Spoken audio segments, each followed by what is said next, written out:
Okay, so finally onto some actual editing. It's taken a while, but it's all going to be worth it, trust me. The setup and professional practice are really important, and you will feel it if it goes wrong on your own projects. If you've skipped ahead to this, then I really urge you to go back and do all of the previous lectures. I understand that all of these things aren't always fun, but believe me, it's all this kind of stuff that you're going to benefit from knowing in the future. So I'm going to get started. The first thing I need to do now is to make a new sequence. So I'm going to go into my timelines bin. I'm going to right click timelines and create a new timeline, or control or command and N. Then I'm going to call this one SC1 first assembly. In fact, I won't call this SC1, I'll just call this Jim Candy first assembly. In a longer project, we might split it into reels or scenes, but this is like a 2.5-minute short film, don't need to. I want one video track. I'm going to want two audio tracks here, and the audio track type wants to be mono. And this is because all of the audio tracks attached to the rushes that we're going to use in this exercise are either there's like a single track of everything, or they're two mono tracks for dialogue. We always make sure that dialogue is in mono, so it comes out of both speakers equally.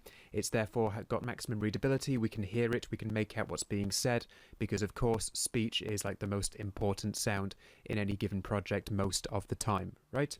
So Jim Candy first assembly, I'll get rid of the double space there. One video track, two audio tracks, track type mono for now, and then I will hit create. So now I've got my timeline, and in this case here I appear to have my data burn-in.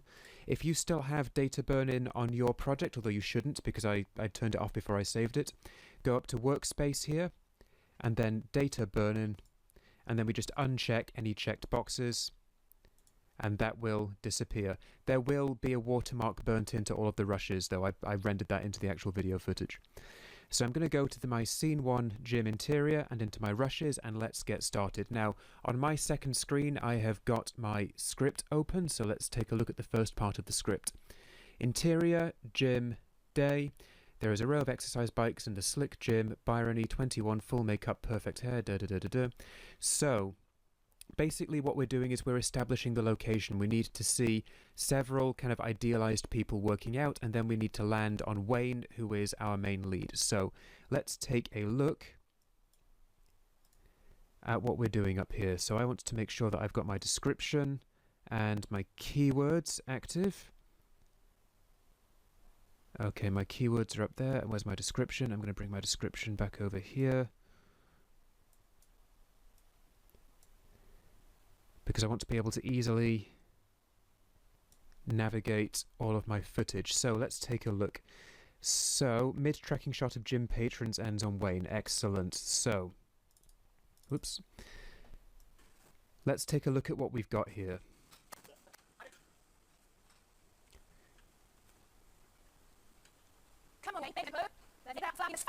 Now I would say that fits the bill pretty well. It's a nice establisher. We see several idealized people working out, and then we land on Wayne, our main character here, who's struggling to fit into this kind of idealized, kind of unrealistic environment. So this is a nice shot to start the project on. We don't need to start with like the super traditional wide establisher from outside. We don't need to see a big building with Jim written on it, because as soon as we go to this shot, we can immediately see that it's a gym, right? We've got people in exercise gear. In the background down there, we have people working out. And then the moment we pan across all of this stuff, I mean, what else could this possibly be, right? So this serves as an establisher for our initial story really well. It kind of establishes location. It establishes the basic theme of the story, which is one guy trying to fit in. And it introduces two of our main characters, and most importantly, our main lead, Wayne, here. So that's Adobe Creative Cloud throwing a tantrum, despite the fact I'm not currently using it. So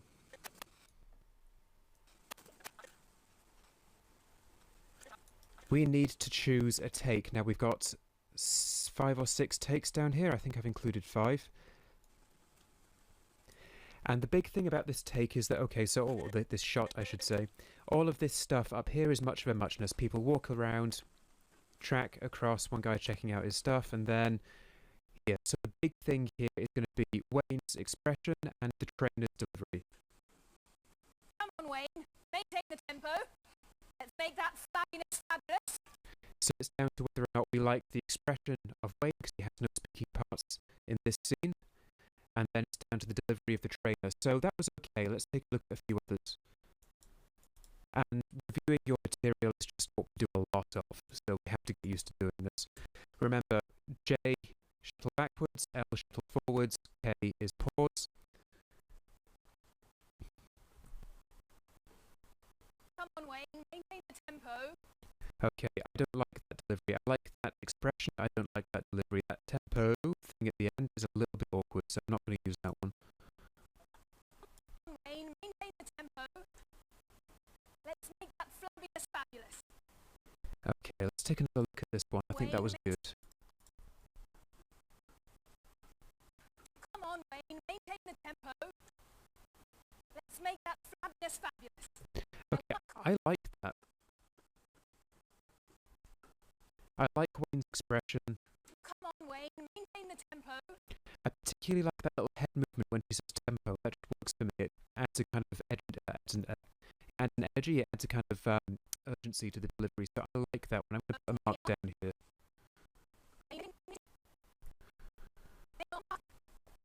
So I'm going to say, let's go with this one. Let's just quickly check out the other two because due diligence and all that. Tempo. Come on, Wayne, maintain the tempo. Okay, okay delivery, don't like that expression. I do quite like his action there, but that's secondary to what's going on over here, which is more important. Come on, Wayne, maintain the tempo. Okay, starts off well, the kind of underbite thing he's doing there, a little bit odd. I find that distracting. So, take 4 it is. So we're just going to set a basic IO down here.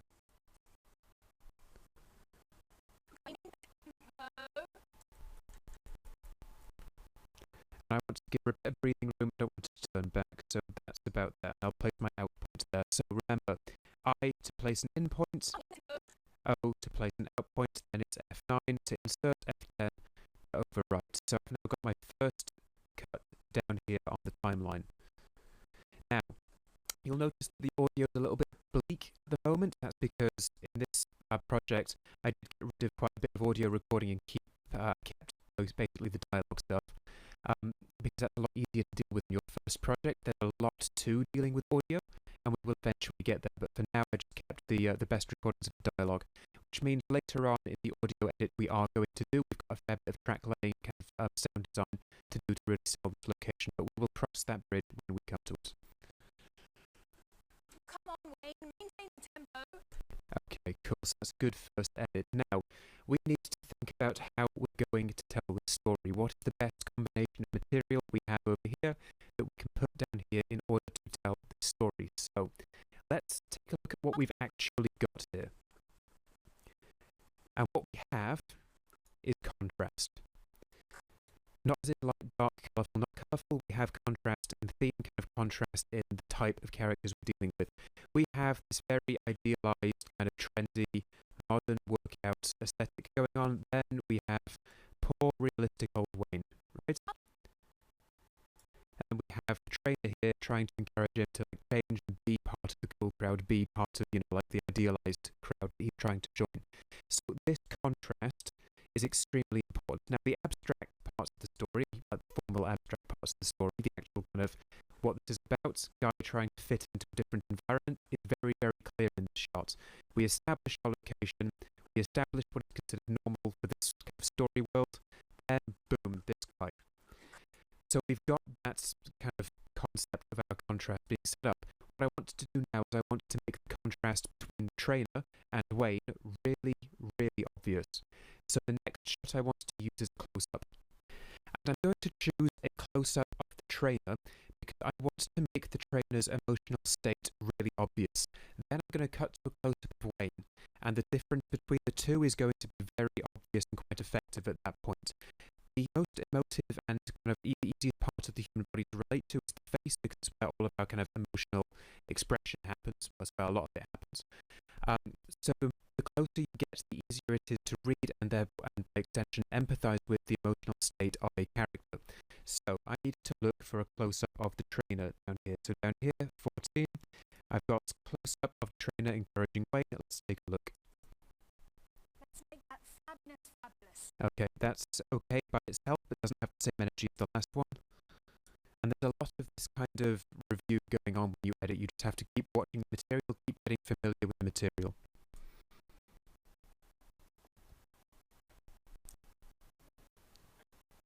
Come on, Wayne, maintain the tempo. Okay, good. Let's make that fabulous. Not quite. Fabulous. There's a kind of hesitation on flabbiness there. I don't like that either.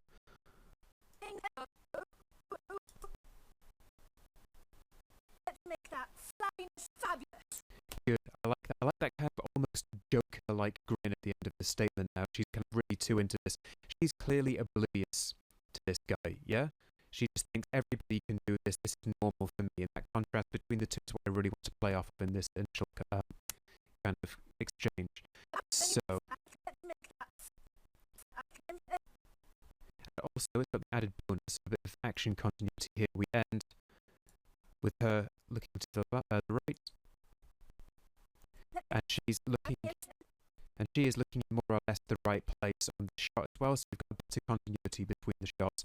That's nice to have. It shouldn't completely dictate the decisions that you make, and we'll talk more about eyeline later on. But that's nice to have. So. Let's make that fabulous. Okay, cool. I might just linger on that crazy grin a little bit, just give a kind of a split second for the viewers to really kind of take that in, and then I'm going to put that back there. So let's see what we've got. Maintain the tempo. Let's make that fabulous. Maintain the tempo. Let's make that fabulous. Okay, so the kind of pacing of that's a little bit awkward. Not too concerned with fine detail and fine cutting like that in this first pass. It's called the first pass for a reason. We're going to come back and we're going to iron that out later on. Also kind of balance out the audio a little bit. It's a lot louder in the second one. Pitch is a little bit different, but we will come back and we'll fix that. So, next shot, I want a close-up of Wayne. So, where's CU of Wayne?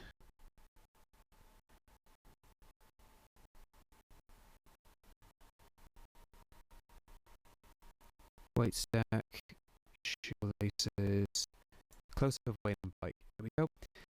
So what I really want is just a bit of reaction, and then we whip the pan away. We're going to start a kind of little montagey bit next, but let's just get this whip pan down.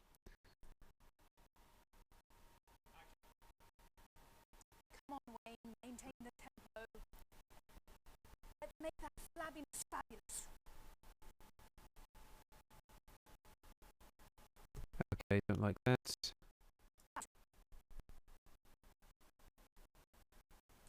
Okay, not quite.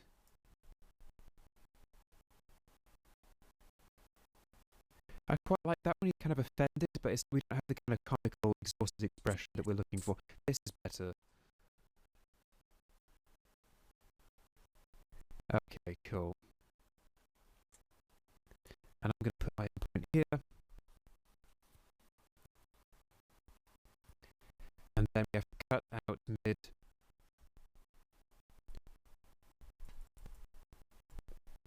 Whip pan here. So this is a whip pan, and we use this to disguise a transition between two shots. The idea is when the camera is all blurred out here, we cut to a different angle, and then you kind of lose the transition between the two shots, and we can move into something else. But we'll move on. So let's cover a really useful keyboard shortcut. Now, if I'm scanning back through here, looking at what I've got, and then I've chosen my clip up here based on what I'm seeing down on the timeline, I don't have to click and drag all the way back to the end of the timeline. Remember, professional editors use the keyboard as much as they are able. I'm going to hold Shift and press F12.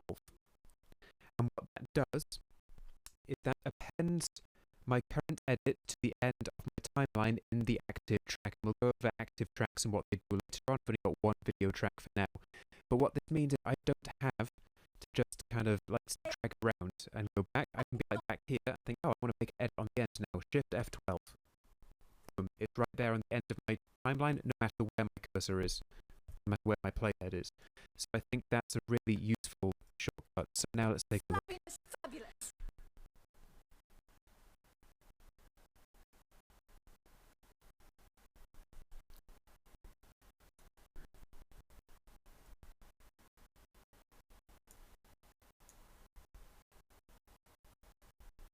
Okay, that maybe lingers a little bit too long, but we can fix that in the second pass. I might trim it back so we see him turn his head. We just see him there. This is an example of continuity making a bad edit. So obviously he begins to move, and then I want that to be echoed in the next shot. I'm probably going to trim this down a bit because we don't really see him there, and then he'll already be looking at her. You could argue that's a minor continuity error. It doesn't matter. It's a very minor thing. It keeps the pacing of our edit going. It helps us tell a better story if we make that small sacrifice. So I'm going to come back in the second pass and refine this bit down, but this is okay. So the next thing I need to do now is I need to start the exercise montage. Now, this is where what we have and what we're going to do differs a little bit from the script, and this is very important. We don't want our film to simply be a literal interpretation of the script, to quote Red Letter Media. We have some creative freedom to do what we want, and actually, if we look at the script up here, come on, Wayne, maintain the tempo. Wayne glances over at Jasmine later on. Wayne stands up and is clearly still under stress. He holds his lower back in discomfort, takes a deep breath, and steps away. Well, that's going to be a bit of a jump going from what we've got right now to him just getting up and walking out. And what we have over here is a load of stuff that's been tagged for a workout montage.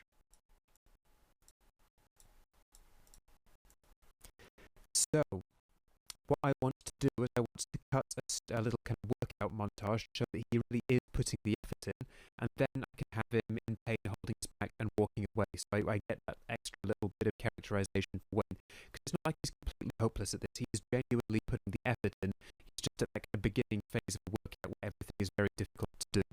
This has been a good introduction so far, and we're going to call this lecture here, and then we're going to approach this workout montage bit in the next lecture. We're going to take a look at the smart bins so that we just get what we want. We can filter things out by searching for keywords, and then we'll just get everything up here, ducks in a line, and we'll go through and we'll cut that next bit of this scene. So, click on through to the next lecture once you're ready.